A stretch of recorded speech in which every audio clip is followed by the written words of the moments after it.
আসসালামু আলাইকুম বন্ধুরা, আপনারা সবাই কেমন আছেন? আশা করি আপনারা সবাই ভালো আছেন। আজকে আমি আপনাদের সাথে শেয়ার করব মজাদার চিকেন রেসিপি। এর জন্য এখানে আমি মুরগির কিছু রান নিয়ে নিয়েছি। এগুলো আপনারা বিভিন্ন সুপার শপ অথবা বাইরের মার্কেটেও কিনতে পারবেন। রানগুলোকে এইভাবে কেটে কেটে আমি একটু করে নেব, যাতে করে মশলা ম্যারিনেট করার সময় মশলাটা এর মধ্যে খুব ভালো মতো চলে যায়। দেখতেই পাচ্ছেন মাংসগুলো কিন্তু আমি খুব সুন্দর মতো কেটে নিয়েছি, কেটে ধুয়ে পরিষ্কার করে নিয়েছি। এখন মুরগির রানগুলোকে একটা পাত্রের মধ্যে নিয়ে এর মধ্যে দিয়ে দেব নুন স্বাদ মতো। এরপর দিয়ে দেবো রসুন বাটা একে একে। এখানে আমি 1 চামচ মতো ব্যবহার করেছি। আদা বাটা 1 চামচ। এরপর দিয়েছি গোলমরিচের গুঁড়ো। এরপর আমি এর মধ্যে দিয়ে দেবো সয়া সস। এরপরে দিয়ে দেবো মরিচের গুঁড়ো, দিয়ে দেব লেবুর রস। এখানে আমি একটা স্লাইস ব্যবহার করেছি। লেবুর পরিবর্তে আপনারা ভিনেগারও ব্যবহার করতে পারেন। এখন সবগুলো মশলা দিয়ে মাংসটা খুব ভালো মতো ম্যারিনেট করে নিতে হবে। এখানে আমি শুধু মুরগির রানটাই ব্যবহার করেছি, আপনারা চাইলে সব মাংসই নিতে পারেন। এখন একটা পাত্রের মধ্যে আমি নিয়ে নেব ময়দা 1 কাপ।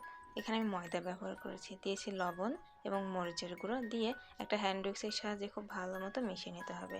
এরপরে ম্যারিনেট করে রাখা মাংসগুলোকে ময়দাটার মধ্যে খুব ভালো মতো কোট করে নিতে হবে। এরপর একটা পাত্রে আমি লবণ দিয়ে নিয়েছি, পানিতে দিয়ে আবারও ভিজিয়ে কোট করে নিব। পাত্রে লবণ দেওয়া পানিতে মেশালে কি হবে, মাংসটা কিন্তু টেস্ট নষ্ট হবে না। এখন একটা চুলায় আমি তেলটাকে মিডিয়াম আঁচে গরম করে নিয়েছি। গরমের তেলের মধ্যে মাংস টুকরোগুলোকে দিয়ে ভালো মতো উল্টে পাল্টে ভেজে নিতে হবে। তবে অবশ্যই কিন্তু মনে রাখতে হবে চুলাটা একদম মিডিয়াম লো হিটে রাখতে হবে, অনেক বেশি হিট দেওয়া যাবে না। প্রতিটা রেসিপিতেই বলে দেই কিভাবে আপনারা রান্না করবেন, চুলার হিটটা কিভাবে রাখবেন। ভাজা পোড়ার ক্ষেত্রে অবশ্যই সব সময় চুলার হিটটা লো ফ্লেমে রাখবেন, এতে করে ভাজাগুলো ক্রিস্পি হবে এবং ভেতর থেকে সিদ্ধ হয়ে যাবে ভালো। এখন এর জন্য একটা সস রেডি করে নেব আমি। এখানে নিয়েছি আমি টমেটো সস। এরপরে দিয়ে দেবো চিলি সস। এটা আমি সুইট চিলি সস ব্যবহার করছি, আপনারা চাইলে স্কিপ করতে পারেন।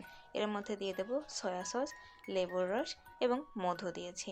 আপনারা চাইলে লেবুর বদলে ভিনেগারও ব্যবহার করতে পারেন।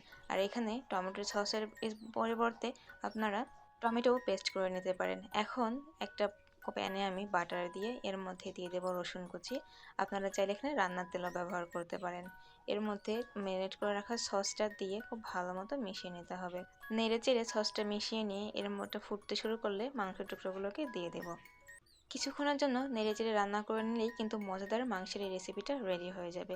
এটা আপনি পোলাও, বিরিয়ানি বা রুটি পরোটা দিয়েও খেতে পারবেন।